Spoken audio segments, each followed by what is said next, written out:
KBS 열린 토론.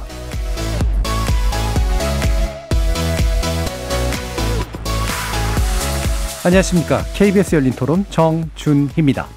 복지도 정부에서 이렇게 돈 지원 받잖아요. 아이들도 막 갖다 못 살게 그러고 엄청 몹쓸 짓을 한 것 같아요. 거기에 상응하는 조치를 해야 되겠죠. 정신적인 보상이나 물질적인 보상을 분명히 해야 되겠죠. 그렇게 많은 사람들이 인권을 유린당하고 노동력을 착취당하고 얼마나 억울했겠어요. 그 사람들이 생각해 보세요. 그러니까 나는 그렇게 안 당했지만 생각해 보면 얼마나 마음이 아파요. 지금에서라도 이렇게 국가 범죄로 인정하는 거는 그분들을 위해서는 되게 좋은 일이긴 하지만 그분들이 그런 피해를 입지 않았어야 됐는데, 그리고 그분들이 피해를 봤다면 그거에 대한 보상을 빠르게 준비를 했어야 되는데 이제서야 이런 것들에 대해서 논의가 되고 있다는 게 좀 안타까울 따름입니다. 우리가 알고 있던 것보다 더 많은 사람들이 희생이 당했다는 이야기 들었어요. 그리고 또 죽은 것도 가족들한테 알리지도 않고, 왜 그런 장면이 철저하게 진상을 밝혀서 책임을 물어야죠. 불안 그런 사람들이 아니라 선량한 시민이었다. 그런 또 명예도 복원해줘야 되고 금전적인 부분도 해줘야 될 거라고 보입니다. 거리에서 만나본 시민들의 목소리 어떻게 들으셨습니까? 오늘 토론 주제는 형제복지원 35년 만에 국가범죄 인정의 의미와 과제입니다. 제2기 진실 화해를 위한 과거사 정리위원회는 지난 24일 형제복지원 사건을 국가의 부당한 공권력 행사에 의한 중대한 인권침해 사건이라고 보았습니다. 복지원이 폐쇄 조치된 지난 1987년 이후 35년 만에 처음으로 형제복지원의 인권침해가 국가폭력으로 규정된 셈인데요.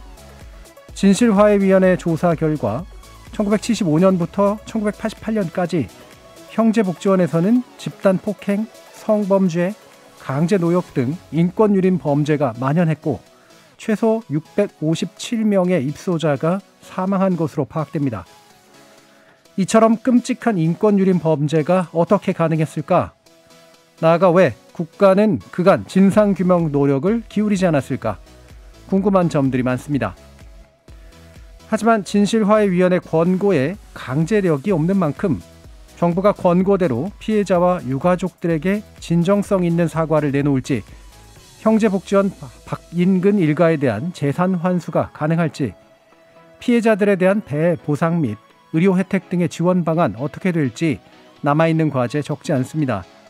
관련 내용 잠시 후 세 분의 패널들과 함께 자세히 짚어보는 시간 갖도록 하겠습니다. KBS 열린 토론은 여러분이 주인공입니다. 문자로 참여하실 분은 샵 9730으로 의견 남겨주십시오. 단문은 50원, 장문은 100원의 정보 이용료가 붙습니다. KBS 모바일 콩 그리고 유튜브를 통해서도 무료로 참여하실 수 있고요. 이제 콩을 통해서 보이는 라디오로도 만나실 수 있습니다. 시민 논객 여러분의 뜨거운 참여 기다리겠습니다. KBS 열린 토론 지금부터 출발합니다. 살아있습니다. 토론이 살아있습니다. 살아있는 토론, KBS 열린 토론.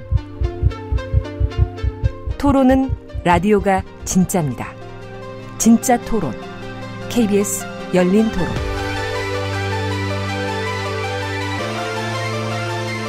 오늘 토론 함께해 주실 세 분 소개해드리겠습니다. 여준민 형제복지원 진상규명대책위원회 사무국장 나오셨습니다. 네, 안녕하세요. 주윤정 부산대 사회학과 교수 함께하셨습니다. 네, 안녕하세요. 그리고 한종선 형제복지원 피해생존자 모임 대표 자리하셨습니다. 네, 안녕하십니까. 자, 쟁점들이 많이 있는 그런 토론 주제이긴 합니다만 형제복지원 사건에 대해서 어느 정도 알고 계시는 분들도 있을 테고 그 시대를 좀 경험하신 분들도 있겠습니다만 몇 가지 좀 그 사정 배경 지식 차원에서 좀 짚어보도록 하죠. 일단 여기 한종선 대표님은 실제 이 피해자십니다. 이게 언제 어떤 이유로 이렇게 감금되는 상황까지 오게 되셨던 건지 한번 여쭤보고 싶네요. 네, 그 형제복지원 불황인 수용소에는 저희가 이제 9살 때 누나 이제 12살 한신혜 씨와 함께 이제 아버지가 이제 동네 구경을 시켜준 다음에 동광파출소 앞에 이제 안으로 들어가셔서 잠깐 기다려봐라. 아버지 좀 어디 갔다 올게. 이러고 나가시고 이제 동광파출소 앞에 형제복지원 차량이 와서 이제 순경들하고 악수하고 무슨 사인 같은 걸 하고 저희들을 들고 차에 싣고 예. 이렇게 들어가게 됐죠. 예. 그게 그럼 한 1984년? 네, 1984년도에 들어갔어요. 예, 그쯤이신 거군요. 그럼 영문도 모른 채 사실은 걸어가시게 된 셈이네요. 그렇죠. 예. 집에 보내달라고 아버지가 기다리라고 했다. 막 예. 이렇게 울고불고 했는데도 그렇게 들어가게 됐죠. 예. 이게 이제 그 뒤로 3년 6개월 동안 계셨다고 87년까지. 근데 네. 그게 또 87년에 강제 폐쇄됐기 때문에 지금 나오실 수 있게 된 거네요. 그렇죠. 음. 일단 뭐 횟수로는 4년여 이렇게 살았고 정확하게는 2년 6개월이더라고요. 정확하게는 예, 2년 6개월. 뽑아보니까. 근데 이제 형제복지원 사건이 터지지 않고 만약에 있었더라면 지금 제가 그 형제원에서 중대장이나 소대장처럼 이런 사람이 돼 있을 수도 있는 거죠. 오히려. 예. 예. 그러니까 아니면 죽을 수도 있는 거고. 예, 그렇죠. 다행히 이제 살아남으셨다면 오히려 그 안에서 근무하는 누군가가 됐을 그렇죠. 수도 있는. 근데 한종선 씨는 예. 그 87년도에 전원 주치가 돼서요. 예. 또다시 소년의 집이라고 하는 수용소에 있게 됐거든요. 그래서 성인이 돼서야 나올 수 있었습니다. 예. 그러면 그 중간에 아무런 이제 구제 노력이라든가 이런 것들을 할 수도 없는 그런 상태셨던 거겠네요. 네, 일단 대한민국은 그 헌법을 기준으로 해갖고 법치주의 국가다 보니까 예. 어떤 경찰에 의해서 공권력에 의해서 죄를 지어갖고 사람이 들어가서 실형을 살았는데 그게 훗날 무죄로 밝혀지면 재심을이라도 할 수가 예, 있잖아요. 예. 그런데 저희들은 어떠한 그 법의 절차 그렇죠. 없이 예. 몇 년 동안 수용소에 있다가 사람들이 죽어나갔음에도 불구하고 진상규명을 하지 않고 사람들을 또 그 부산에서 다 풀어버렸단 말이죠. 예.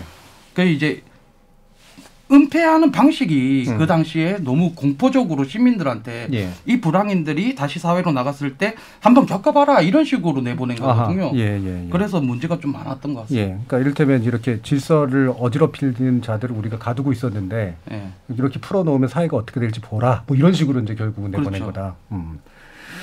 지금 저기 여준민 사무국장님께서는 이제 한종선 대표님과 이제 만남이 있으셨었고 그래서 형제복지원 사건을 계속해서 추적해 오신 이제 그런 당사자이시기도 한데요. 이 사건에 관련된 내용도 몇 가지 좀 말씀 주시죠. 믿기도 어려운 사건인데. 네, 제가 2012년도에 처음 종선 씨를 국회 앞에서 예. 1인 시위를 하고 있을 예. 때 만났는데요. 종선 씨가 인권이라고 하는 말이 들어간 단체의 연락처를 쭉 리스트를 뽑아서 다 전화를 했다는 거예요. 그런데 그 단체들에서는 다 공소시효 문제를 이야기하면서 이 사건은 뭐 이미 지나간 사건이다. 파헤치기가 어렵다라고 하는 이제 입장들을 다 보였다는 거죠. 근데 제가 일하는 단체가 장애와 인권 발바닥 행동이라고 예. 그 탈시설 운동만 하는 단체인데요. 저는 이제 종선 씨를 처음 만나서 밥을 먹는데 밥을 하나도 먹지도 못하고 계속 울기만 했던 것 같아요. 종선 씨가 오히려 저를 달래기도 했었는데 예. 저는 그 이야기를 듣고 삼천교육대가 떠올라지기도 했고 그리고 드라마나 소설이 있잖아요. 인간시장이라고 예전에 예. 있었잖아요. 그게 연상이 되더라고요. 그리고 제가 너무 더 가슴이 아팠던 거는 아버지하고 누나가 정신병원에 계속 계셨던 거예요. 그 당시가 26년 전 사건, 그러니까 2012년도니까.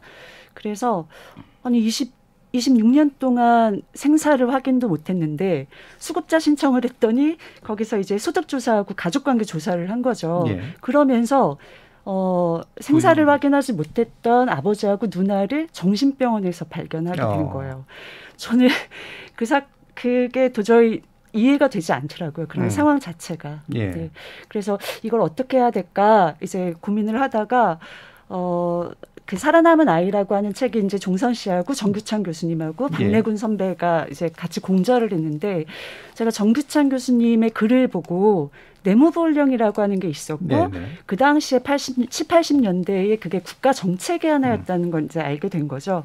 그래서 민주주의 법학연구회 이제 선생님들이랑 같이 그 연구팀을 만들어서요. 자료를 국가기록원에서 수집을 하고 그것들을 분석하고 근데 이제 정작 중요한 내무부 훈령의 410호 그 전문을 찾는 게 굉장히 어려웠어요. 예. 국가기록원에도 없었거든요. 근데 그거를 민주화운동 기념사업회에서 네, 찾아냈고 그걸 분석하면서 와 이건 굉장히 위법하다라는 결론을 내렸고 국가 범죄의 하나일 수 있겠다. 더 이제 한번 피해자들을 모아내고 활동을 좀 시작해보자 이렇게 이제 시작이 된 것 같습니다. 그러니까 이게 이제 국가 범죄, 국가 폭력으로 이제 규정하는 데 있어서 되게 중요한 근거가 됐던 게 지금 찾기 어려웠던 내무부 훈령이었던 것 같은데요. 다시 말하면 불황인들을 보는 시각, 이른바 불황인이라고 규정하는 시각, 그리고 국가가 그들을 어떻게 대해야 되는가를 이른바 법적으로 근거해 놓은 상태로 볼 수가 있겠는데 그 내용이 어떤 건지 좀 주윤정 교수님께서 좀 짚어주시죠. 네, 내무부 훈령 410호라고 불리우는 지금 여준민 선생님 사무국장님께서 말씀하신 것은 1975년 12월 15일에 이제 제정이 되었습니다. 이제 그 당시는 이제 유신 체제였다는 거를 저희가 좀 생각을 해야 되는데요. 이 업무 처리 지침의 그 첫 번째 페이지에 보면은 어떻게 나와 있냐면 이 지침은 거린, 건파리 등 건전한 도시 질서를 저해하는 장애인을 신고, 수용, 보호하고 귀양 및 사후 관리하는 데 있어서 활용한다. 뭐 이런 식으로 되어 있고 또 이 불황인 단속의 기본적인 업무 부분에 어떤 불황인, 어떤 도시 질서, 사회 명랑이라는 말을 그때 유신 체제에서는 상당히 많이 썼습니다. 박정희 대통령의 훈시나 이런 데에도 보면은 명랑 사회를 구현한다라는 말들이 있었는데 명랑 사회의 질서를 저해하는 사람들을 단속을 하고 그리고 이것이 또 하나 안보적인 측면에서 범법적 불순분자 등의 활동을 봉쇄한다라고 해서 이것이 일종의 보안 조치, 치안의 어떤 성격을 갖고 있었던 훈령이었다라고 말씀드릴 수 있습니다. 예, 그러니까 보는 시각이라는 게 그러니까 시민 생활의 명랑화, 이 명랑이라는 것 문화연구 쪽에서도 많이 분석했던 그런 개념인데 이런 명랑을 저해하는 이제 인물들이다라고 보는 거 이것도 되게 웃긴 시각이긴 하지만 이른바 범법자나 불순분자가 뭐 이를테면 사법 절차에 의해서 뭔가 처리되는 것도 아니라 그냥 이렇게 거리에 떠돌아다니는 사람들과 함께 동일한 시각에서 이제 초법적으로 좀 처리되는 이제 그런 측면들이 있는 것 같아요. 이 훈령 안에 보면. 네, 맞습니다. 지금 말씀하신 게 굉장히 중요한 지적인데요. 이제 이 부분이 일종의 유신 체제 이후에 사회 안전 조치들, 사회 안전법, 보안 처분 등이 굉장히 강화되면서 사회의 위험 분자들을 일종의 예방적으로 구파하는 입법들이 강화되었습니다. 그런데 그것이 제가 당시 60년대에서 나왔던 박정희 시기 초기부터의 어떤 법적인 이 법령이 형성되어가는 과정을 보면은 뭐 깡패소탕 같은 것도 박정희 대통령 초기에 굉장히 적극적으로 했었는데 이것들이 입법화하려는 시도들이 지속적으로 있었는데 60년대 말과 70년대에 그것이 약간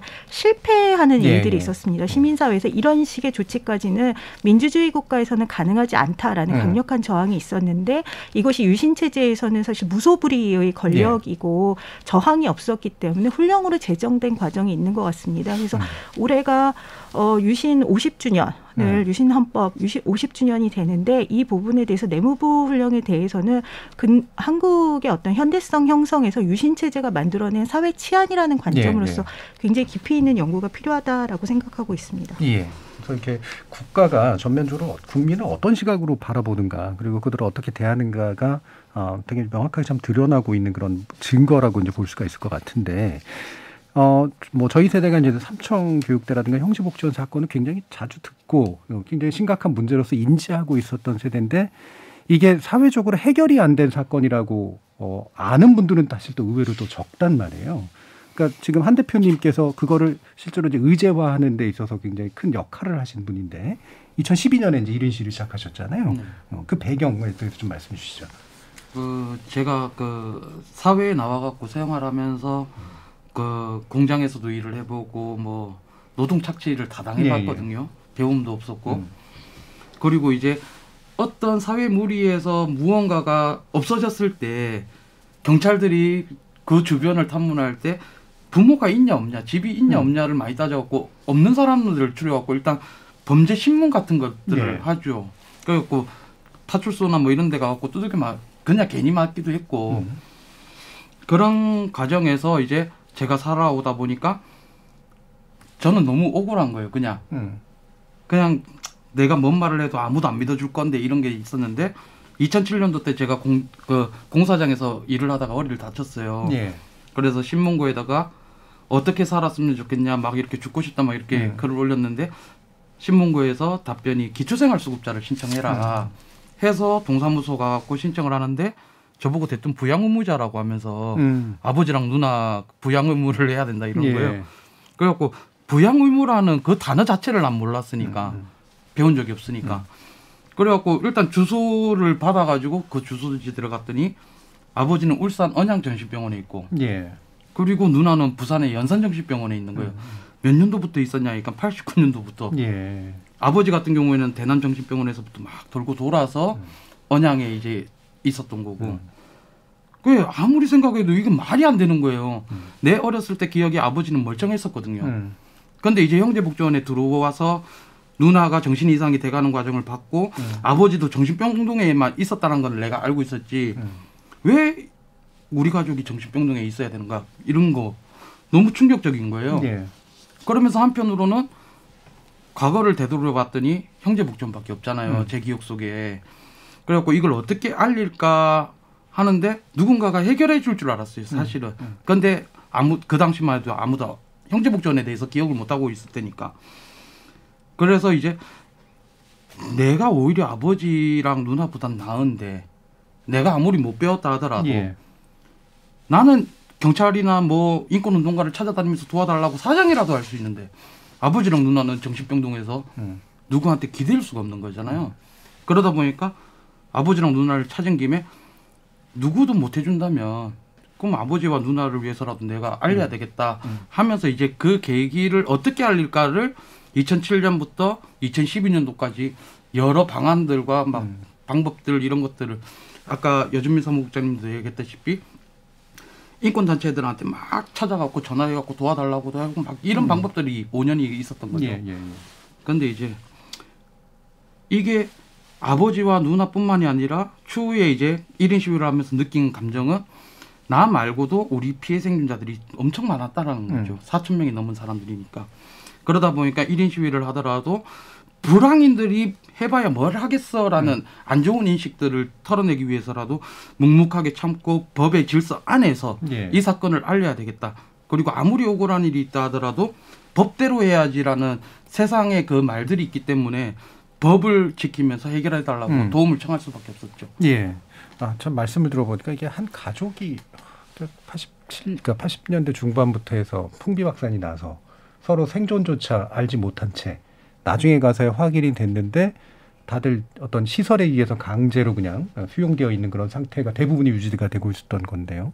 그러니까 스스로 이제 한 대표님 같은 경우는 피해 당사자로서 좀 더 질서 잡힌 어떤 국가에 대한 요구, 진상규명 요구라든가 피해 보상 요구를 하기 위한 조직도 만들고 이제 활동도 해오신 이제 그런 결과물인 것 같은데 그 중간에 이제 그 법적 개입이 없었던 것 같지는 않거든요. 근데 이 보니까 이제 박인근 그 당시 원장에 대해서 검찰이 이제 수사한 내용, 이거 예전에 보면 이제 그것이 알고 싶다라든가 이런 데 또 꽤 많이 내용이 나왔던 거기도 한데 이 판단이 참 징역 2년 6개월에 그쳤다는 거, 이것도 참 상징적으로 보여주는 면들이 있을 것 같습니다. 이게 대체 왜 법이 이런 식으로 판단을 했는가?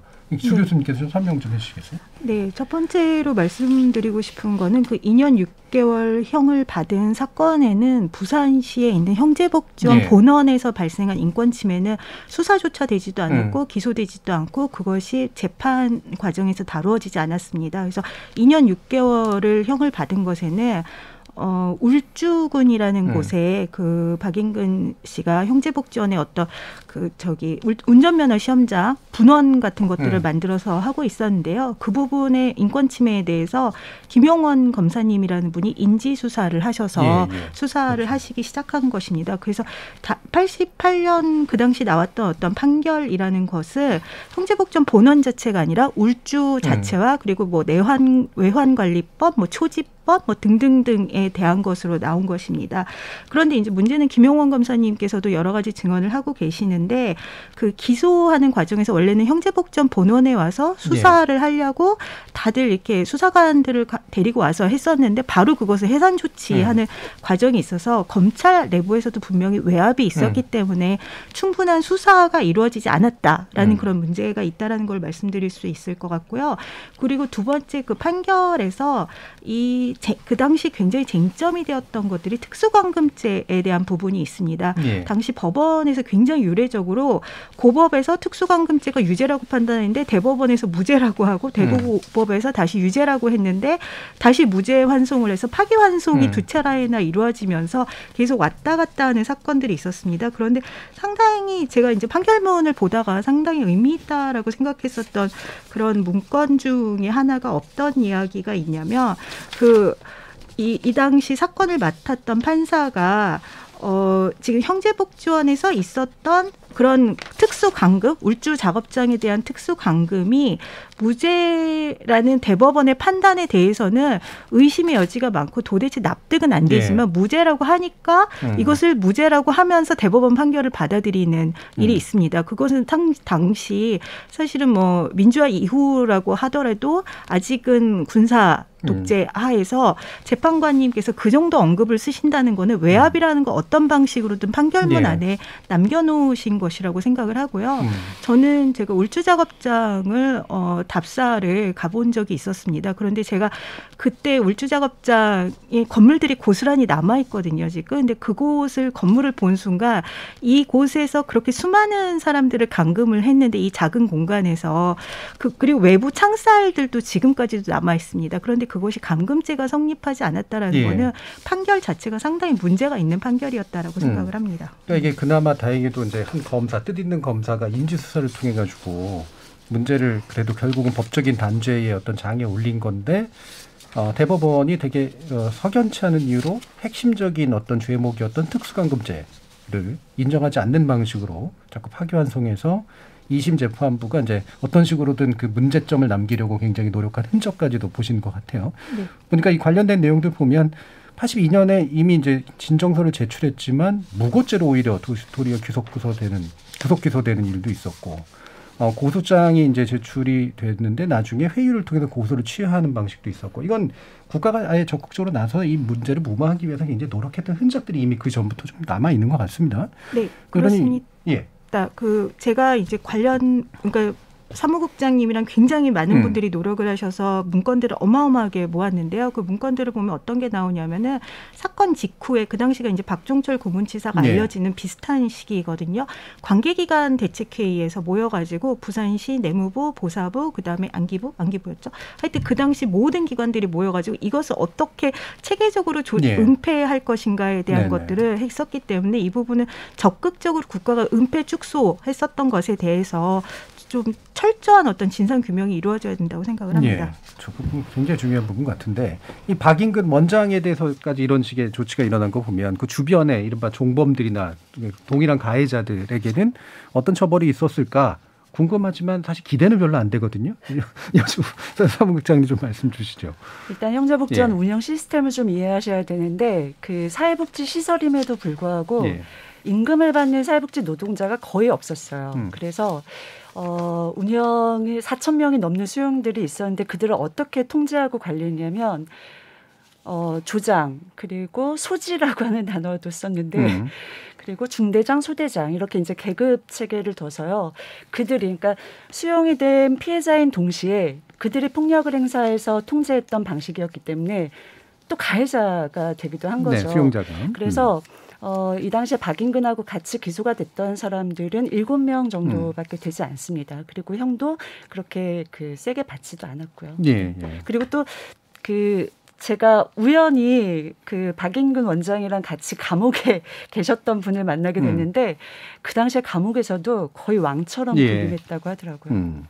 이게 이제 뭐 예전에 이런 심층 보도된 거나 이런 것들을 보면 이 원장이 단독으로 이런 규모의 사업을 운영했을 리가 없는. 그렇죠. 뭔가 이권이 어딘가에 다 개입돼 있고 봐주는 국가 권력이 있고 이게 이제 70년 80년대 때 독재정부의 일정한 그 선들이 있는 상태에서 벌어진 일들이었던 것 같은데 이 시기가 단지 독재이기 때문에 그랬을까 아니면 또 다른 어떤 문제들이 있었을까. 사실 비슷한 인권유린 사건은 굉장히 또 많이 있기도 했었어요.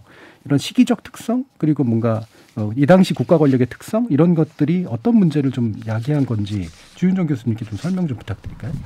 첫 번째 번째로 말씀드리고 싶은 거는 한국 사회가 굉장히 급속한 성장과 발전을 하는 과정에서 사실은 이촌향도 도시 빈민들이 급속하게 만들어지는 과정이 있었던 것 같습니다. 네. 그래서 사실은 처음에는 이제 전쟁고화로 시작해서 왜냐하면 이제 제가 고민하는 것들이 왜 부산인가라는 부분에 대해서 고민을 많이 하게 되는데요. 처음에는 전쟁고화가 있기 때문에 어떤 원조물자라든지 사회사업기관을 통해서 그런 사람들을 구제하는 그런 기관들이 만들어졌지만 이후에는 도시화 70년대부터 이촌향도를 통해서 상당히 어떤 시골을 떠나오는 사람들이 많은데 그중에서 이제 가족들이 같이 모여 살지 못하는 경우들도 많고 불황화로 이렇게 편입되어가는 그런 과정들이 많은데 이 부분을 사회가 어떤 사회복지와 연대의 관점에서 접근을 한 것이 아니라 치안의 관점으로서 네. 아까 말씀드린 그런 어떤 위험을 예방적으로 통제하는 방식으로 생각을 했었던 것이 굉장히 어떤 중요한 문제점 중에 하나가 아닐까라고 생각을 하고 있습니다. 예. 그리고 이게 강제도역을 시켜서 사실 이익을 편취하는 그런 식의 내용들도 꽤 있었잖아요. 일종의 사업체처럼 운영한 그런 내용들도 좀 있었던 것 같고 거기 이권에 이제 개입된 그 국가 핵심 권력의 끈합을 라인들도 좀 있었던 것으로 기억을 하는데 뭐 그런 부분들 혹시 뭐 여사공장님 혹시 이런 부분 얘기해 주실 부분 좀 있으실까요? 네, 사실은 한 20년 전까지만 해도 그런 방식으로 운영되는 예. 곳들이 굉장히 많았고요. 근데 이거는 그 관리 감독을 하고 있는 국가나 지자체하고의 어떤 공모가 없으면 가능하지 않는 부분들이죠. 예. 굉장히 이제 사실은 지역사회에서의 유착관계라고 하는 것도 분명히 있었던 것 같습니다. 네. 그러면 이게 당사자 문제로 다시 좀 돌아가세요. 아까 이제 한 대표님께서 그 얘기를 하셨잖아요. 내가 만약에 거기서 살아남았다면 그리고 성장을 했다면 거기서 관리하는, 감시하는 누군가가 아마 되어 있을 것이다. 이런 표현을 쓰셨는데 아까 여사무국장님도 얘기해 주셨지만 이게 독특하게 수용자가 동시에 가해자가 되기도 하는 그런 독특한 구조에서 생기는 문제들도 있을 것 같은데 지금 피해 생존자 모임 안에서도 사실 그런 같은 그 피해자이자 가해자로서의 경험을 가지고 계신 분들도 있나요? 네. 상당수 그 조장을 했었던 분들이나 예. 소대장을 했었던 분들도 나와 있죠. 예. 그러나 이제 그 저희들 단체는 마찬가지로 형제복지원 안에서 자기가 원해서 조장이 되는 케이스는 거의 불가능하거든요. 예, 예. 그러니까 이제 오래 있거나 그리고 자기도 모르게 신장이 이렇게 성장을 하다 보니까 그 형제복지원 시스템 자체가 거기에 그 살아남은 아이 책에도 저는 이렇게 썼거든요. 예. 사람에서 짐승으로, 짐승에서 다시 사람으로 돌아가려 한다라고 이렇게 썼는데 그 안에서 우리가 보고 배운 것은 학대 행위와 폭력 행위 그리고 여러 이제 사람이 죽어나감에도 불구하고 그 사람이 어떤 죗값을 받는 것이 아니라 더 좋은 자리로 올라가거나 더 무서운 사람이 돼가는 과정을 목격하고 우리는 그걸 학습을 하는 거죠. 예. 그러다 보니까 제가 9살이 들어갔다 하더라도 그런 것들을 보고 배운 제가 만약에 성장했더라면 그런 식의 시스템에 순종할 수밖에 없겠죠. 예. 그게 죄인지도 모르고 이건 당연하다라고만 나는 보고 배웠기 때문에 그 안에서는 그렇게 되는 게 시스템이니까 그렇게 해서 이제 그런 이야기를 했던 거고요. 이거는 그 형제복지원 사건에 대해서 우리가 박인근 뭐 아니면 뭐 국가가 뭐 공모 뭐 이렇게 표현을 하지만 이건 엄연하게 국가가 사회정화 사업이라는 것을 예. 시작을 했기 때문에 발생한 문제거든요. 그렇기 때문에 이 박인근 원장이 어떤 주도적으로 이 일을 해냈다가 아니라 이거는 그 범죄 조직으로 논하자면은 행동대장처럼 예. 해온 거죠. 그 사회정화 사업을 정책적으로 시작을 했던 국가였고 그런 부분에 대해서 이거는 박인근의 죗값은 물어야지만 그 국가에 대한 잘못된 정책을 왜 시민들한테 이렇게 마구잡이로 폭력적이게 예. 했느냐 이 책임이 더 크다라고 저는 피해 당사자로서 저는 그렇게 생각을 합니다. 그러니까 박인근이나 그 주변에 있던 인물들에 대한 처벌이 미약했던 것도 문제지만 핵심 주범은 오히려 박인근이기보다 국가였다라는 점, 이 부분을 명확하게 해야 된다. 그러기 위해서는 사실은 진상에 대해서 명확하게 알고 조사가 되고 필요한 법적 조치가 취해져야 되는데 한 대표님께서 활동해 주시면서 다행히 약간의 호응을 받아서 2014년에 진상규명 특별법이 발의가 됐지만 통과는 안 된 경우죠. 네. 여주민 사무국장님, 이게 그 당시 그 국회가 이거를 처리할 만한 역량이 없었다라고 보시나요? 네, 이 사건에 대해서 사실은 정확하게 이해를 하지 못한 측면도 있는데요. 예. 뭐냐면 처음에는 진선미 의원을 비롯해서 한 70여 명의 국회의원들이 형제복지원 사건 진상규명과 피해자 지원을 위한 법률이라고 법령을 이제 만들어서 발의를 했는데 보건복지로 그 상정이 된 거예요. 근데 사실 저희는 이게 국가 범죄이고 국가가 주도한 인권침해 사건인데 이게 보건복지로 넘어가게 되면 사실은 그 전에 반면교사로 삼는 법안이 하나 있는데 그게 한센인 지원에 관한 법률이거든요. 그 법안을 보면 그게 이제 보건복지 그 부에서 그 위원회가 있는 건데 그 위원회가 피해자들이 인정을 하고 그리고 월 얼마씩을 지원한다라고 하는 그런 내용이 다예요. 네. 그래서 이 법이 만약 보건복지위로 가게 되면 아마 그렇게 될 공산이 크다. 그러면 정말 핵심적인 진상규명은 밝혀지지 않을 것이다 해서 그 발의를 스스로 철회를 했어요. 예. 그다음에 다시 내무부 훈령에 의한이라고 하는 이제 법명으로 해서 그렇게 해서 이제 행정안전부로 안전위원회로 넘어가게 됐고 공청회를 열긴 했어요. 그래서 찬성 반대 측의 입장을 다 듣긴 했는데 이제 그때부터 사실은 국회에서 이 사건이 얼마나 심각한지를 내심 알고 있었던 것 같아요. 그래서 민기적 거렸고 이 법안을 통과시키는 것들을 겉으로 표현은 못하지만 굉장히 이제 두려워하는 듯한 그런 이제 느낌을 많이 받았죠. 그래서 그 다음에 또 어떤 사건이 있었냐면 저희들한테 제보가 계속 오는 거예요.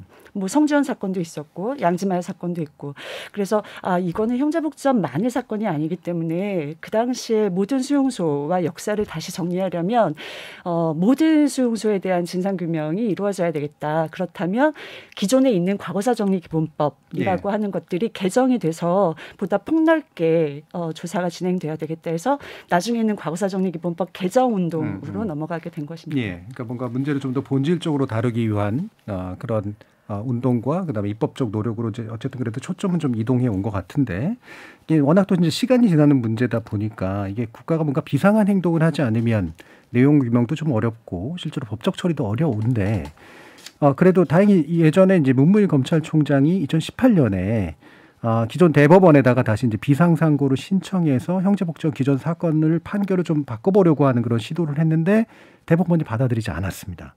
이런 법원 판결은 어떤 이유로 일어난 건가 궁금해지지 않을 수 없는데요. 주 교수님 좀 말씀 부탁드릴게요. 그 비상상고는 좀 법리적으로 설명드리기가 조금 복잡하긴 한데요. 기본적으로 그 형사소송 절차에서 이것이 법에 의거해서 정확하게 이루어졌는가라는 것을 판단을 하는 것입니다. 그래서 사실은 이제 법원이 얼마나 사법 적극주의를 통해서 정의를 구현할 것인가 아니면 절차법 정도 요즘에도 이제 굉장히 여러 가지 논란이 되고 있는데 절차적인 것만을 판단할 것인가 내용과 실질을 판단할 것인가의 차원의 문제가 있었던 것 같습니다. 그렇지만 대법원 판결문에 보면은 비상상고와 관련해서 기본적으로 형제복지원 문제가 국가 어떤 중대한 인권침해적인 성격이 있다라는 것은 언급을 하고 있지만 그렇지만 이것이 비상상고라는 것에 의해서 해결될 수 있는 것들이 어떤 대상이 될 수 있는 것이 아니다라고 해서 어떤 절차법 정도로 그렇게 판단을 한 부분이 있는 것 같습니다. 그래서 당시 민변에서 나온 어떤 의견서에서는 그러니까 제가 아까 말씀드린 것처럼 재판 과정 자체에서 분명한 어떤 문제가 있었던 것이 굉장히 많이 의심이 되는 상황이고 그다음에 내무부 훈령 자체가 상당한 위헌 요지가 있는 어떤 훈령 자체였기 때문에 이것의 어떤 위헌 재판까지도 법원이 조금 더 적극적으로 판단을 했어야 된다라는 것을 민변에서 의견서를 내신 적이 있으십니다. 사실 이제 절차 위주 이제 소극적 판단을 했던 그런 흔적인 것 같은데 이게 또 문득 그런 생각이 드는 게 이제 법원이 적극적으로 나오기가 어려워 보이는 면도 이게 이제 검찰의 어쨌든 기소 결과에 박인근이라는 사람에게 초점을 맞춘 검찰의 기소 결과를 어떻게 법원이 판결해 줄 것이라는 틀 안에 있을 수밖에 없는 문제도 좀 있긴 있는 것 같아요. 네, 그렇습니다. 그렇기 때문에 과거사위원회를 통해서 왜냐하면 이것이 재심이나 재심 과정을 통해서 뭐 유죄를 무죄로 돌리거나 이런 식의 어떤 기존의 법적 절차로는 가능하지 않기 때문에 과거사위원회를 통해서 다른 어떤 법적인 구제 조치를 통해서 이것이 적극적으로 이루어져야 되는데 문제는 과거사위원회가 권고와 결정을 하더라도 사실은 국가가 받아들여지는 적이 거의 없다는 바뀌는 점에 예. 있는 것 같습니다. 그래서 일기 과거사위원회 당시에도 상당히 한국전쟁 이후 그리고 중대한 인권 침해, 그러니까 조작간첩 사건이라든지 뭐 납북 어부 사건이라든지 여러 가지 문제들에 대해서 상당히 중요한 결정들을 지속해 왔지만 사실은 국가가 이 문제를 책임을 지고 피해자들이 겪은 어떤 손해를 배보상하는 그런 차원, 공동체적인 회복을 예. 하는 그런 노력에 대한 차원, 기억과 기념을 하는 차원에 대한 노력이 사실은 권고들이 거의 받아들여지지 않고 피해자들이 개별적으로 사법적인 방식으로 문제를 예. 해결하고 있다는 게 심각한 문제라고 생각을 합니다. 예. 이 과정에서 한종선 대표님 계속 지켜보시고 이제 운동도 하고 이제 그러시면서 느끼셨던 약간 좌절감 같은 것도 좀 있으실 테고 또 그러면서도 이제 뭔가 이렇게 초점을 바꿔가면서 더 큰, 더 본질적인 문제를 해결하기 위해서 또 노력해 오신 부분도 있으신 것 같고요. 말씀 주시죠. 예, 제가 처음에 영재복지원 사건을 국회 앞에서 처음 알릴 때만 하더라도 딱 1년만 알려보자라는 예. 마음이 있었어요.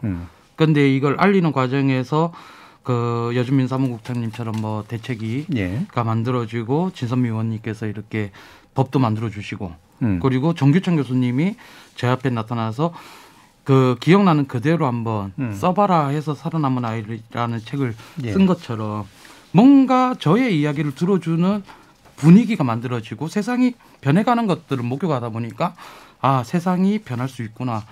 우리의 억울함을 풀 수가 있겠구나라고 하면서 온 게 지금 벌써 또 딱 10년째거든요. 예.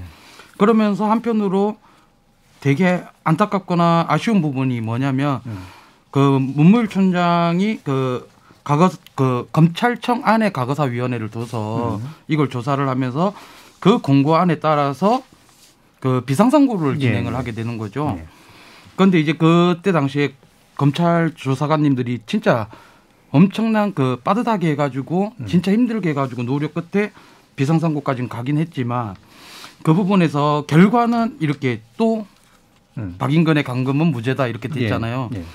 안타까운 부분이 그런 부분인 것 같아요. 조사관님들이 진짜 열심히 해갖고 우리 사건을 알려서 비상선고 판결문에는 인간의 존엄성이 훼손당한 형제복지원 사건의 피해자들로 규명을 해줬단 말이죠. 예. 그 부분은 진짜 결과인데 조사관님들의 노력의 기하의 결과인데 아쉬운 부분은 울주군 사건의 개별성이죠. 예. 형제복지원의 우리 피해 당사자들을 조사하는 것은 그 당시 형제복지원에 대한 이야기고 울주군의 186명의 피해자들을 찾아서 당신이 어떻게 해서 울주군에서 강제노역을 하고 있느냐 이 사실을 밝혀줬어야 되는 게 핵심이라고 저는 개인적으로 생각을 해요. 그분들이 지금도 살아 계실지 안 계실지는 모르겠으나 대부분 그때 나이로 따지면 한 80대 고령자 정도는 되겠죠. 그분들이 돌아가시지 않고 살아있어서 그 사람들의 증언하에 경찰에 의해서 불신 검문에 의해서 잡히는 순간부터 저는 특수감금이라고 저는 봐요. 그렇지 않고 이 사람들이 대법원 기록으로는 불황인으로 규정을 하고 이 사람들이 이렇게 해도 형사법에 의해서 정당하다 이렇게 해갖고 무죄를 만들어준 거니까 그럼 이 사람들이 나는 가정도 있고 집도 있었다. 다만 불신 검문에 의해서 국민이 공권력에 따랐을 뿐인데 이렇게 잡힌 부분은 특수감금이 그때부터 적용을 해줘야 되는데 그 부분을 해석하지 않았나 싶기도 하고 그런 부분을 바탕으로 이번 비상선고도 무죄로 그대로 유지해버리니까 기각을 해버리니까 너무 안타깝고 아쉬운 거죠. 예. 지금 피해 생존자 모임은 좀 어느 정도의 인원으로 좀 구성되어 있고 어느 정도 이렇게 피해자나 생존자 유가족들을 이제 파악하면서 좀 전체적인 그래도 같이 좀 뭔가 해나가는 그런 분들의 크기가 필요하긴 한 거잖아요. 어떻습니까? 이게 지금의 모임의 규모, 그다음에 파악되어 있는 생존자라든가 유가족들은. 처음에 이제 대책위가 만들어질 때까지만 하더라도 한 80여 명의 사람들로 시작을 했어요. 살아남은 아이 책 나가면서. 그런데 이제 그것이 알고 싶다 이후로 200명 이렇게 폭등하면서 지금은 현재 한 530명 가까이가 저하고 연락처를 공유하고 활동을 하고 있고 소수의 사람들이 국토대장정에서부터 삭발식, 노숙농성 이렇게 연자농성 같은 걸 해오면서 10년을 했었는데 저희들 활동의 의미는 살아남는 것 자체가 활동이거든요.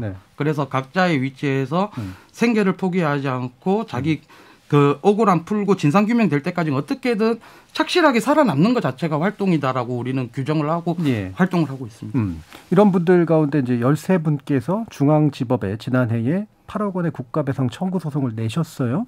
여사무 국장님, 이게 국가배상을 해야 된다라고 보는 근거와 함께 이 정도가 시작 정도의 의미일지 아니면 좀 더 폭넓은 어떤 것의 상징적인 그런 의미가 되는 건지 아니면 실질적인 의미가 되는 건지 좀 궁금하기도 한데요. 그러니까 지금 한종선 대표가 이야기했던 대로 피해자분들이 유족까지 해서 500여 분이 넘으시잖아요. 그런데 13분만 소송을 하셨어요. 이분들이 왜 그러시냐면 입증할 자신이 있기 때문에 그러신 거예요. 이분들은 네네. 13분은. 왜냐하면 자기들의 자료가 있다는 예, 거죠. 예. 거기에 있었다라고 하는. 그런데 사실은 저희는 이제 함께 좀 갔으면 했는데 왜냐하면 진실화위원회의 결정이 이번 8월 23일 날 나왔잖아요. 국가의 공식적인 이런 입장 발표가 있고 결과가 나오고 그러면 그걸 가지고 그 사실은 국가가 책임지는 배보상 문제를 논의해야 한다고 생각을 하거든요. 네. 기준을 정하고. 이 소송이라고 하는 건요, 사실은 굉장히 지난한 싸움이고 고통을 다시 유발할 수 있는 거예요. 그래서 개개인의 배상을 이제 법원의 판결로 받을 수 있다 할지라도 그 과정 자체가 사실은 모든 것들이 다 소송을 건 당사자의 책임이기 그렇죠. 때문에 네. 그렇게 개별적으로 가지 말고 함께 힘을 좀 모아서 진화의 결정을 토대로 해서 국가가 배보상에 대한 기준들을 피해자 지원 대책 총체적으로는요. 그런 것들을 만드는 것이 훨씬 우선되어야 되지 않나 뭐 그런 생각입니다. 그러니까 좀 더 본질적인 어떤 흐름은 그러니까 이런 이제 진실과 화해위원회에서 나오는 그런 이제 파악된 사실 그다음에 결정된 바에 따라서 국가가 문제를 인지하고 받아들여서 법을 통해서 이 관련된 광범위한 피해자들에 대해서 일정한 기준에 따라 배보상을 하도록 하는 그렇죠. 이게 이제 해결책인데 일단 이분들은 스스로 입증은 할 수 있다라고 봤기 때문에 일단 네네. 행정소송에는 들어가 계신 맞습니다. 거고 네. 예. 뭐 이게 의미 있는 판결이 나오면 그래도 뭔가 전체에 도움을 주겠다라는 판단도 있으시긴 할 것 같고요. 맞습니다. 예. 그러면 이게 지금 그래도 이기 진실과 화해를 위한 과거사 정리위원회가 중대한 인권 침해 사건으로 지금 판단한 것 자체는 그래도 남다른 의미가 있을 것 같은데 세 분의 의견을 다 같이 한번 들어보도록 하죠. 주 교수님. 네, 저는 뒤늦은 어떤 한국 사회에서의 어떤 민주주의의 역사를 다시 쓰는 것이라고 생각을 합니다. 제가 한종선 대표와 그리고 여준민 사무국장님과 몇 년 전에 국가인권위원회에서 또 하나의 1987이라는 제목으로 저희가 토론회를 개최한 바가 있습니다.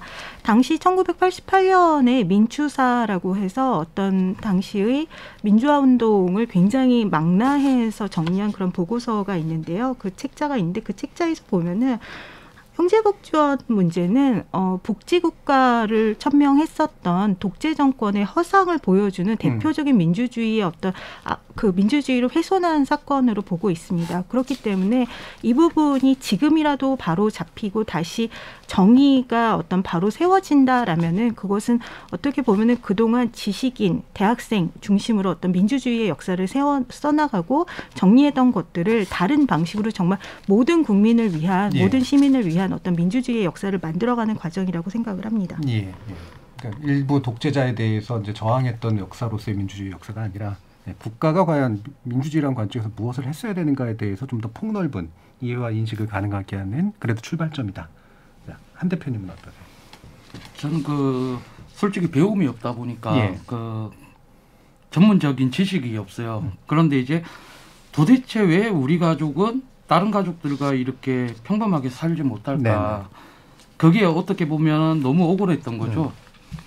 그래서 이 형제복지원 사건에 대해서 과연 나의 잘못인가 아니면은 어떠한 보이지 않는 무언가의 잘못인가를 확인하고 우리가 너무 억울하다 하더라도 사람들한테 구걸하듯이 배보상을 받는 것보다는 당당하게 나의 억울함이 어디서 왔는가를 확인을 하는 게 되게 중요한 거죠.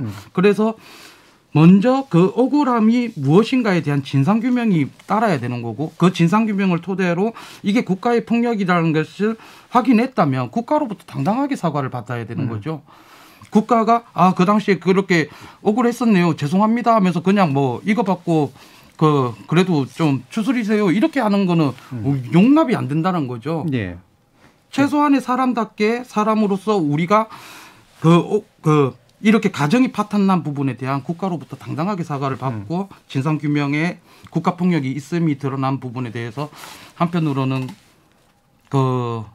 지금도 반신반의해요. 너무 놀래가지고 그 부분에 대해서 국가가 저지른 일에 국가가 과연 진정으로 우리한테 사과를 청하고 이렇게 후속 조치에 대한 트라우마 치유나 이런 것들을 다 지원해 줄 수 있을까?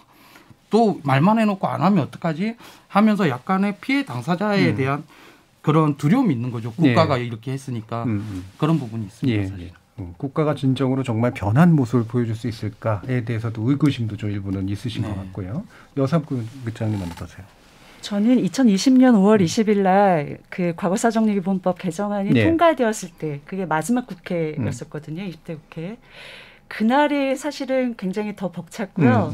그 다음에 이제 위원회가 설립이 되고 조사 활동을 시작했을 때에는 약간의 믿음이 있었습니다. 네, 굉장히 최선을 다해서 하실 거라고 생각을 했는데 그에 합당하는 어떤 결정문들이 나온 것 같아서 진화위 조사관님들과 뭐 위원님들 굉장히 고생하셨다고 말씀을 드리고 싶고요. 근데 이제 한 가지 아쉬운 거는 이게 신청제도예요. 피해 사실을 개인이 이제 신청을 해야 되는데 544명이 신청을 하셨고 191명이 이제 피해 사실을 확인한 거예요. 나머지 과제가 또 있죠. 근데 이제 이것 말고도 사실은 정신병원이나 지금 장애인 시설이나 이런 곳에 계시는 피해자분들도 상당히 많을 것이라고 예상이 됩니다. 왜냐하면 제가 시설 조사를 이제 많이 다녔는데요. 거기에서 형제복종 피해자분들을 수시로 만났어요. 그분들은 자기가 왜 그렇게 사는지도 모른 채 전원 조치가 되신 거죠. 그래서 찾아가는 좀 피해자 발굴해내기 이런 과제도 좀 남아있는 것 같습니다. 그러니까 국가가 그래도 중요한 진보를 보여준 거긴 한데 이후에 어떤 후속 조치가 있을 것이냐. 그리고 말씀처럼 사실은 지금도 시설에 들어가 계신 분들 가운데 그 출발은 바로 이런 수용시설로 예전에 이미 보내졌었던 그렇죠? 80년대 그 사건에서부터 이제 왔었던 거다라고 보는 그 부분은 또 어떻게 해결할 것인가 아마 이 부분 2부에서 좀 더 논의해 보도록 하고요. 현재까지 1부에서는 현재복지원에 관련된 진실과 화해위원회에서 나온 새로운 결정에 대해서 우리가 함께 논의해보는 기간을 가졌습니다. 여러분은 KBS 열린 토론과 함께하고 계십니다.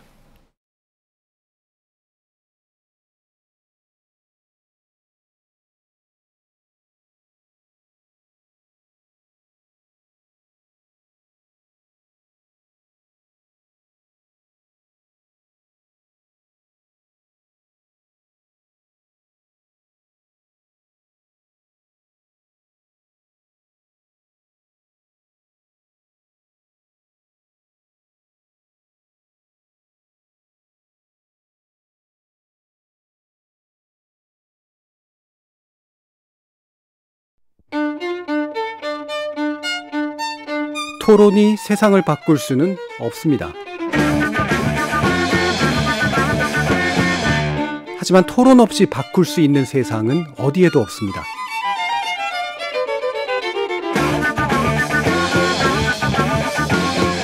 세상의 선한 변화를 갈망하는 당신. 정답이 아니라 질문의 힘을 믿는 당신.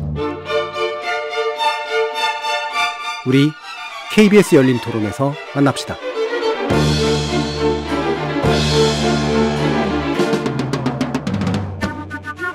KBS 열린 토론 2부 형제복지원 35년 만에 국가범죄 인정 그 의미와 과제라는 주제로 주윤정 부산대 사회학과 교수, 한종선 형제복지원 피해생존자 모임 대표, 여준민 형제복지원 진상규명 대책위원회 사무국장 이렇게 세 분과 함께하고 있습니다. 자 여기서 잠깐 형제복지원 진상규명 대책위원회 집행위원장이신 주용선 변호사 전화 연결해서요. 배보상에 관련된 법적 쟁점 몇 가지 한번 짚어보도록 하겠습니다. 자 변호사님 안녕하세요. 예, 안녕하십니까. 조용순 변호사입니다. 예, 이번 위원회 결정으로 그래도 이 생존자들에 대한 배보상 논의가 좀 속도가 붙으리라고 예상하시는지 한번 말씀 여쭙겠습니다. 예, 그렇습니다. 일단은 진화위에서 좀 늦었지만 이렇게 진실규명 결정을 한 것에 대해서 상당히 의미 있는 결정이라고 생각이 들고요. 또 여러 가지 이제 기존에 저희가 이제 대책위 차원에서 연구하고 발굴했던 의제를 넘어서서 사망자 숫자를 확인했다랄지 화학적 격리 문제랄지 또 허위 조작 문제랄지 보안사 관여 문제나 이런 부분 이제 조사를 했다는 점이 상당히 의미가 있고요. 이제 그렇지만 어떻게 이제 그 진화위에서 한 것처럼 피해 구제 그리고 명예회복 절차를 할 것인가가 남아있는 과제라고 생각할 수 있습니다. 예. 이제 우선적으로는 이제 국가배상 관련해서는 사실 일단 기본적으로는 이제 피해자들이 국가를 상대로 국가배상 청구할 수는 있겠죠. 그러나 이제 저희가 생각하는 관점에서는 피해 구제야 물론 받을 수는 있을 거라고 생각하지만 그러나 이 피해자들의 규모가 약 대략 38,000명으로 밝혀졌지 않습니까? 예. 그럼에도 불구하고 이번에 진상규명 결정을 받은 분들은 약 191명이고 또 나머지 지금 대략 신청한 분 600명에 못 미치는 걸로 돼 있어서 상당 부분이 이제 신청조차도 못 하고 있는 분들이 있죠. 예. 그렇다면은 이렇게 진실 결정이 나오는 이런 그 전제하에서 피해자 구제와 또 배상을 위한 특별법을 만들어서 일괄적으로 국가가 나서서 피해자를 발굴하고 배상하는 절차를 하는 게 가장 바람직하지 않는가 이런 생각을 갖고 있습니다. 예.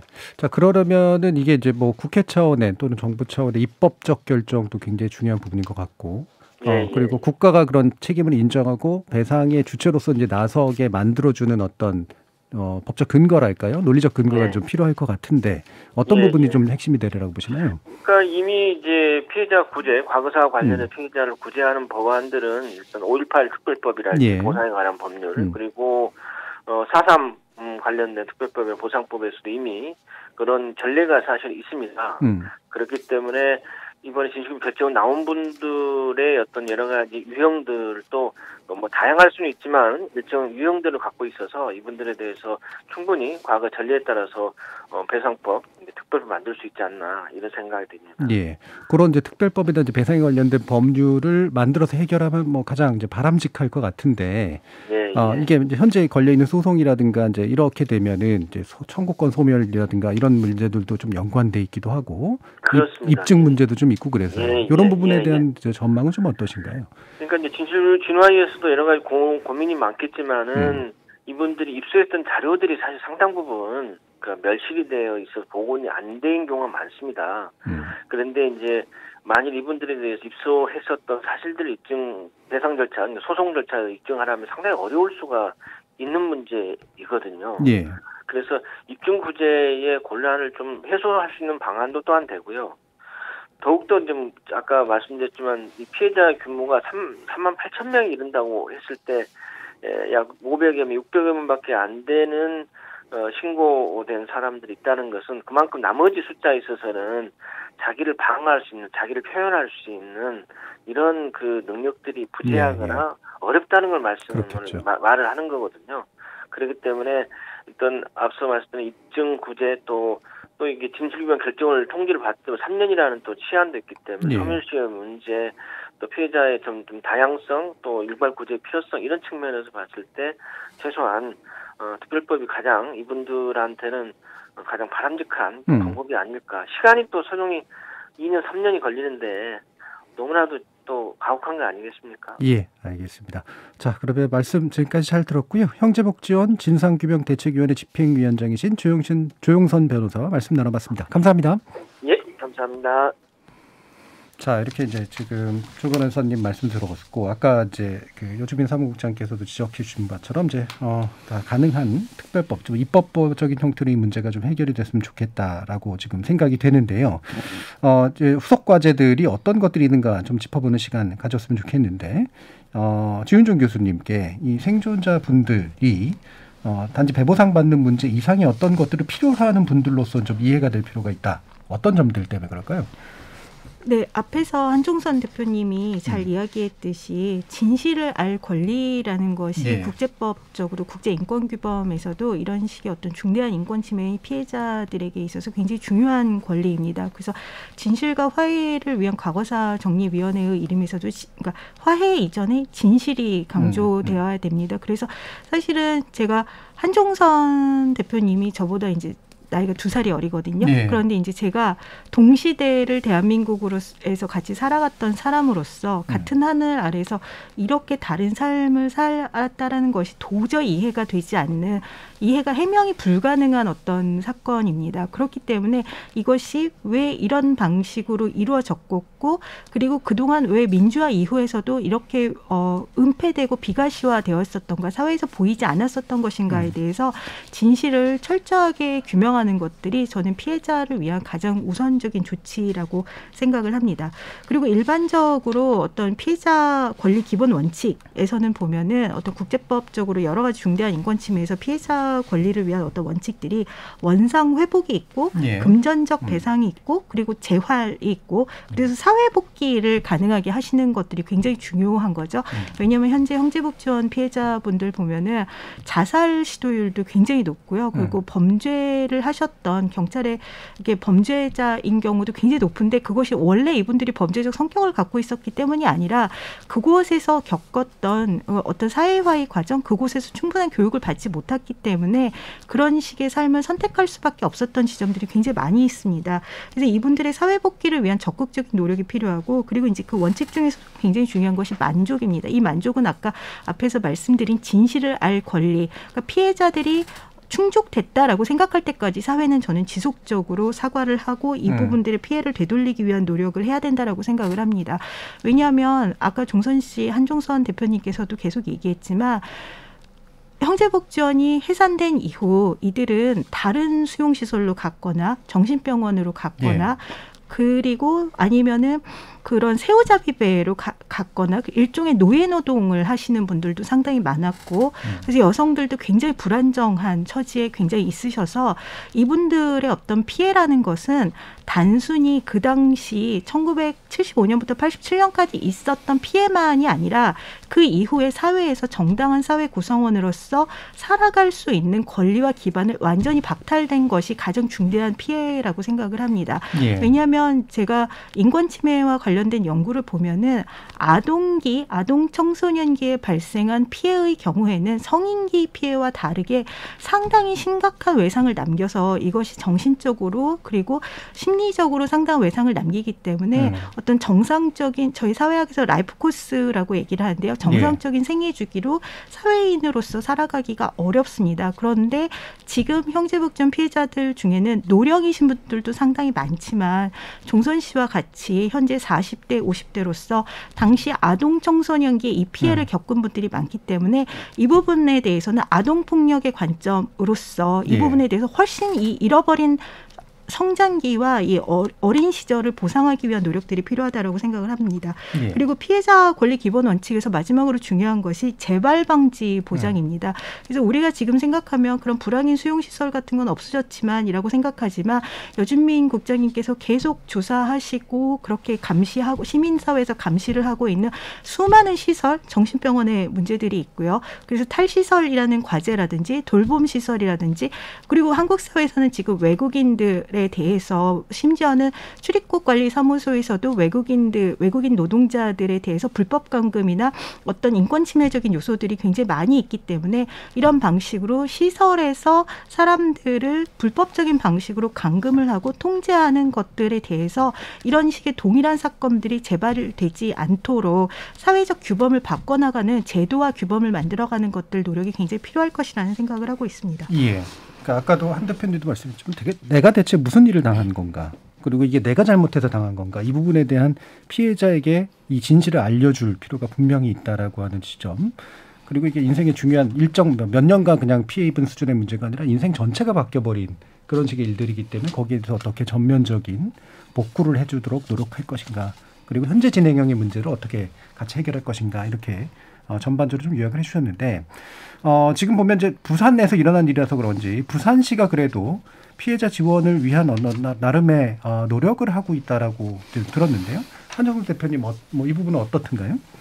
일단 그 부산시에서 이제 그 형제복지원 사건에 대한 진실에 대한 어느 정도 자기들도 분석을 했고, 그러다 보니까 이제 오구돈 시장의 진행을 할 때 직접 저희들한테 사과를 했었죠.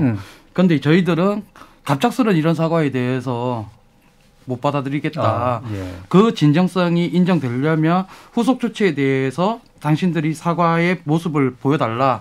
그래서 그 당시에 저희가 국회 앞에서 계속 그 노숙 농성을 3년째 막 이렇게 했었잖아요. 예. 그때 연락이 온 거라 가지고 그 과거사법이든 형제복지원 사건 진상규명을 위한 특별법이든 이 법이 통과되도록 부산시가 적극적으로 나서라.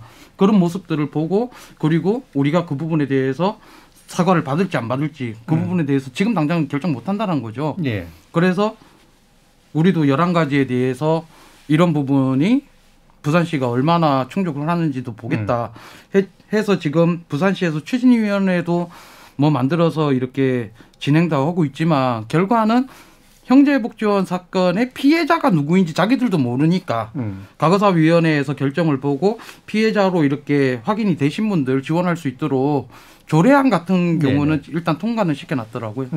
그러니까 거기에 사실 국가 차원에서 뭔가 해결될 과제도 있고 또 이제 부산시가 스스로 나서서 해결해야 될 문제도 있으면서 동시에 두 가지가 또 연결돼야 될 그런 여러 가지 시점들이 있어 보이는데요. 이게 이제 부산 지역에서만 있었던 건 아니지만 부산이 어쨌든 핵심 무대였던 것만큼 이 시간이 꽤 지났어도 이 지역 사회에 남아 있는 여러 가지 묘한 상흔들이 있을 것 같아요. 그러니까 가해자였던 사람들도 이 안에 분명히 있을 테고요. 어떻습니까, 여사공장님? 제가 부산에 내려가서 택시를 타면 꼭 이제 기사분한테 여쭤보거든요. 예. 형제복지원을 모르는 분이 안 계시고요. 예. 그리고 우리 마을에도 있었다라고 하는 이야기들을 이렇게 종종 하시더라고요. 그런 걸 보면 사실은 그 당시에는 뭐 지방자치 시대가 아니었다 할지라도 부산시가 관리 감독의 책임이 다 있는 거고 전방위적으로 통반장님들 그리고 참 이런 말씀 드리긴 좀 뭐하는데 꼭 5호 담당제처럼 네네네. 사실은 우리 옆집에 그렇죠. 우리 마을에 그런 사람들이 있다. 신고를 하시는 거예요. 네. 그러면 이제 경찰들이 와서 밤이고 새벽이고 잡아가기도 하고 그랬었거든요. 그러니까 부산시가 사실은 전방위적으로 관계자 조사도 해야 하는 것이고 그리고 저희가 사실은 재작년에 실태 조사를 하면서 6가지 그 과제를 좀 제시했어요. 부산시에. 첫 번째는 경제적 지원을 해야 한다. 두 번째는 피해자 종합지원센터 운영을 내실화해야 한다. 세 번째는 피해자 치료 기금을 마련해야 된다. 네 번째는 조례를 개정해야 된다. 왜냐하면 형제복지원 사건의 개념 정의가 조금 이제 달라지는 측면이 있거든요. 그리고 타 시설에 대한 인권 침해 사건도 진상 조사를 해야 한다. 그리고 잘못된 행정 기록들이 많아요. 그러니까 거기 수용된 분들은 그럴 만한 이유가 있었다. 불량했다라고 하는 내용이 많거든요. 이런 것들은 다 수정을 해야 한다고 봅니다. 예. 제가 부산에 있기 때문에 저도 좀 말씀드리고 싶은데 부산대에 재직하고 있어서 그 부산시에서 이제 여러 가지 지금 조치를 준비 중인 것으로 알고 있습니다. 그래서 추진위원회를 아마 조만간 다시 개최를 해서 시가 어떤 역할을 할 것인가라는 거를 찾기도 하고 있고 논의하고 있다고도 하고요. 그리고 피해자분들이 사실 기록을 찾는 게 굉장히 어렵기 때문에 그 기록을 찾기 위해서 담당 주무관이 부산에 있는 작은 그런 보육시설, 복지시설들을 다 찾아다니면서 같이 조사를 하는 그런 일도 저도 이제 같이 조사를 가본 적이 있었습니다. 그런데 문제는 지자체의 경우에는 시장님과 시의회가 바뀌면 그 이전의 사과와 이전의 노력들이 얼마나 유지될 것인가의 차원의 문제가 있는데 지금 부산시에서도 이 문제를 지속적으로 관심을 갖고 이어주실 것이라고 생각을 합니다. 그리고 또 하나 말씀드리고 싶은 게 부산시가 지금 2030년 엑스포를 준비를 하고 있거든요. 그런데 이제 형제복지원 문제가 이렇게 형제복지원을 통해서 어떤 사회의 어떤 취약계층들을 대대적으로 단속하게 되는 계기 중에 하나가 88 올림픽 준비, 88 올림픽이라는 메가 이벤트를 매개로 해서 사회에서 어떤 지저분하고 불량한 사람들을 보이지 않게 한다라는 차원이었습니다. 그래서 저는 그 2030년 엑스포를 준비하는 부산시에서 어떤 형제복지원 문제를 해결하지 않으면 부산시가 어떤 국제적인 어떤 평판 그리고 국제적인 어떤 인권 도시로서 역할을 하는데 할 수 없다라고 생각을 합니다. 왜냐하면 지금 이미 AP와 뉴욕타임즈 등 상당히 외신에서 굉장히 보도를 많이 하고 있거든요. 그래서 지금 부산시가 사우디아라비아와 경쟁을 해서 엑스포를 유치하려고 하고 있기 때문에 형제복지원 문제를 어떻게 해결하는가라는 것은 단순히 당사자들과 피해자들을 구제하는 조치가 아니라 부산시가 어떤 미래에 대한 비전을 가지고 엑스포를 준비하고 시민들을 위해서 어떤 비전을 만들어가는 것인가에 대한 문제이기 때문에 인권도시라는 가치를 중시하시면서 뭔가 열심히 하시지 않을까라고 기대하고 있습니다. 예. 자, 그러면 이게 지금 여러 가지 앞으로 해결될 과제들에 대해서 다양한 안들을 지금 제시해 주셨는데, 뭐 배부당 문제도 당연히 있지만 명확하게 이제 진상이 또 다시 규명되는 부분들도 있고, 현재 진행되고 있는 문제들에 대한 해결도 있고, 또 피해자를 보상하고 지원하기 위한 센터들도 만들고 이런 것도 있는데, 지금 한정순 대표님께서 있는 단체에서도 아마 이런 주장을 하고 계시는 것 같은데, 과거사 재단이라든가 유해 발굴까지도 좀 필요하다라고 보시는 것 같아요. 일단 뭐 과거사 그 재단 그 형제복지원 사건에 대한 재단 설립이나 뭐 이런 것들은 어차피 과거사위원회 그 종결 시점에 국가에서 지원하고 국가가 뭐 관리하는 재단이 만들어질 것 같은 느낌이고요. 그리고 이제 별도의 저희들한테 필요한 부분이 있다라면은 트라우마 치유할 수 있는 공간 이런 것들이 필요한 거죠. 그런데 우리가 치유의 공간만이 필요한 것이 아니라 우리가 트라우마를 치유하는 과정과 이 과정을 벗어나서 다시 사회적 일원으로 돌아가서 내가 열심히 노동력을 해서 내 노동금을 벌어들이는 사회 일원으로 돌아가는 과정이 되게 중요하다라고 저는 보고 있거든요. 그냥 피해자로 남을 것인가 아니면 생존자로 거듭나서 우리가 누군가의 내 아픔을 가지고 누군가를 또 위로할 수 있는 이런 부분이 꼭 필요하고요. 그리고 앞으로의 미래 세대의 그 정치인들이라도 그리고 국민들이 우리처럼 당하지 말란 보장이 없거든요. 그래서 역사적으로 기록하고 보관하고 언제든지 이걸 다시 되새김질해서라도 기억하는 그런 공간 이런 것들이 꼭 필요하다라고 저는 보고 있습니다. 예. 자, 그러면 지금 대안에 관련된 이야기는 뭐 많이 하면 많이 할수록 더 좋겠습니다만 이제 시간이 다 돼서요. 지금 뭐 해외 같은 경우에는 또 어떻게 하고 있는지, 또 우리가 국내에서 이미 해왔던 것들 가운데 어떤 것들을 참조해서 또 더 진행하면 좋을지 포함해서 세 분의 마지막 좀 제안 말씀 한번 들어보도록 하겠습니다. 먼저 주윤정 교수님부터 말씀 주실까요? 네, 해외에서도 현재 뭐 캐나다, 호주, 아일랜드 등에서 그 보육시설이나 돌봄시설에서 발생한 아동에 대한 폭력 문제를 국가가 굉장히 책임감 있게 문제를 해결하고 있습니다. 제가 피해 생존자분들을 지속적으로 만나면서 이분들이 겪은 가장 큰 데미지는 무엇일까라는 생각을 계속 해보고 있는데요. 그 핵심에는 신뢰의 파괴라는 것이 있는 것 같습니다. 왜냐하면 국가가 응당히 보호하고 인간으로서 존엄한 권리를 가지고 살 수 있도록 지원을 해야지 되는 것인데 그 믿음을 철저히 깨버리고 파괴하고 그런 극심한 인권 침해를 경험하게 있다는 것에 있습니다. 그래서 호주의 어떤 총리가 사과한 것을 보면요. 우리를 믿고 우리한테 맡겼는데 우리가 당신들의 신뢰를 배반했기 때문에 국가가 이 신뢰를 회복하기 위해서 최대한 노력을 다하겠다라는 언급을 한 게 있습니다. 그래서 저는 여태까지 어떻게 보면 형제복지원 문제는 국가에 의해서 잊혀졌지만 국가에 의해서 방조되고 문제가 발생한 이후에 잊혀졌지만 시민사회와 당사자의 목소리를 통해서 이것이 입법으로서 겨우 통과가 되어서 저희가 진화위라는 어떤 결과물을 만나게 된 것입니다. 그렇지만 이후 진화위의 결정문 이후에 이 해결 과정을 다시 사법 혹은 법조 시장에 맡겨서 알아서 해결하라라는 방식이 아니라 입법적 조치를 통해서 적극적으로 문제를 해결해 나가시는 것이 굉장히 중요할 것이라고 생각하고 있습니다. 예, 국가 신뢰 회복 그리고 이거를 사법 시장이 아닌 입법적 조치를 통해서 해결해 줬으면 좋겠다라는 말씀까지 들었고요. 자, 여준민 사무국장님 말씀 부탁드리겠습니다. 네, 저는 한국 사회 발전을 설명할 때 근대화나 민주화나 산업화 이런 개념들로만 정의해 왔다고 생각을 하는데요.